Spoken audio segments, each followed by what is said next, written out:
तो सोचिए आप अपने फ़ोन पर कोई ऐप यूज़ कर रहे हैं या कंप्यूटर पर कोई सॉफ्टवेयर चला रहे हैं। चांसेस हैं कि उसके पीछे एक ऐसी प्रोग्रामिंग लैंग्वेज काम कर रही है जो पिछले कई सालों से टेक्नोलॉजी की दुनिया का एक इम्पॉर्टेंट हिस्सा है। हम बात कर रहे हैं जावा की। जावा एक बहुत पॉपुलर और पावरफुल प्रोग्रामिंग लैंग्वेज है। इसे 1995 में बनाया गया था।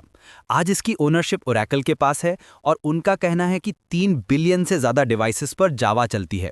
ये एक काफ़ी बड़ा नंबर है। तो सवाल यह है कि जावा आखिर इस्तेमाल कहाँ होती है? इसका सबसे बड़ा एग्जाम्पल है मोबाइल एप्लीकेशंस, खास करके एंड्रॉयड ऐप्स। आपके फ़ोन में जो ज़्यादातर ऐप्स हैं, उनका बेस जावा पर ही बना हुआ है।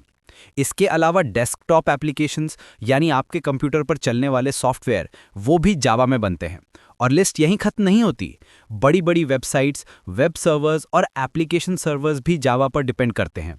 आप जो ऑनलाइन गेम्स खेलते हैं, उनमें से भी कई जावा यूज़ करती हैं। डेटाबेस से कनेक्ट करना हो तो भी जावा एक सॉलिड ऑप्शन है।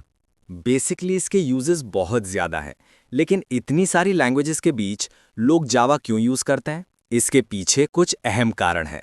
सबसे पहली बात, जावा अलग-अलग प्लेटफॉर्म्स पर काम करती है। इसका मतलब है कि आप एक बार कोड लिख दें और वो विंडोज़, मैक, लिनक्स, यहाँ तक कि रास्पबेरी पाई जैसे छोटे डिवाइसेस पर भी चल जाएगा।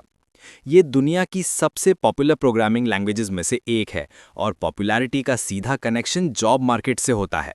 इसकी डिमांड काफ़ी हाई है। सीखने और इस्तेमाल करने के मामले में भी ये काफ़ी सिंपल मानी जाती है। और एक बहुत बड़ी बात, ये ओपन सोर्स और फ्री है, मतलब आप इसे बिना कोई पैसे दिए यूज़ कर सकते हैं। परफॉर्मेंस के लेवल पर ये सिक्योर, फास्ट और पावरफुल है। इसके पीछे एक बहुत बड़ी कम्युनिटी का सपोर्ट भी है।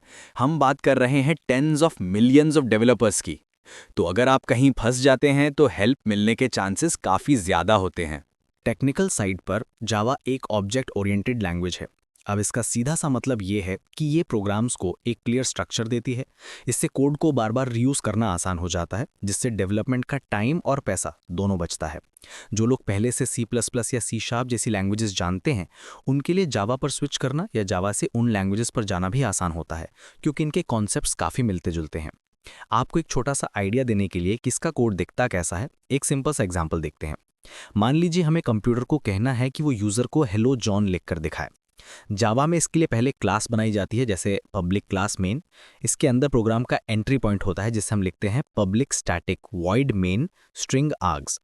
अब इस फंक्शन के अंदर हम एक वेरिएबल बनाते हैं नाम स्टोर करने के लिए, जैसे string name is equal to John.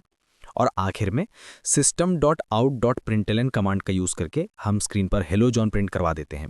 जब इस कोड को चलाया जाता है तो कंप्यूटर स्क्रीन पर बस एक लाइन लिखी आती है, हेलो जॉन। देखने में सिंपल लगता है, लेकिन